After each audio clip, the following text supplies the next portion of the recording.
আল্লাহ পাক তার প্রতি রহম করুন যে আমার এই কথাগুলোকে অন্যের কাছে পৌঁছে দিবে।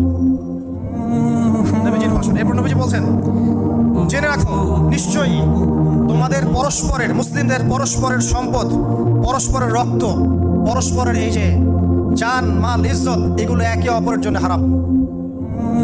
মুসলিমদের পরস্পরের রক্ত, পরস্পরের ইজ্জত সম্মান একে অপরের জন্য হারাম। এর হানি করা একে অপরের জন্য হারাম। ঠিক যেমন আজকের এই দিন হারাম, এই শহর হারাম, এই মাসও হারাম। নবী করিম সাল্লাল্লাহু আলাইহি ওয়াসাল্লাম বলছিলেন, জেনে রাখো তিনটা বিষয়ে যেন তোমাদের অন্তর কখনো খেয়ানত না করে। তিনটা বিষয়ে তোমাদের অন্তর যেন কখনো খেয়ানত না করে। এক, তোমরা যে কাজটাই করবা শুধু আল্লাহ পাকের সন্তুষ্টির জন্য করবে।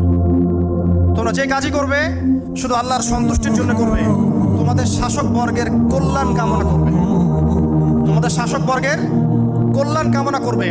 3 নাম্বার, মুসলিমদের জামাতকে আঁকড়ে ধরে রাখবে। মুসলিমদের ইউনাইটেড কমিউনিটিকে আঁকড়ে ধরে থাকবে। এই তিনটা বিষয় পালনের ক্ষেত্রে তোমাদের অন্তর যেন খেয়ানত না করে।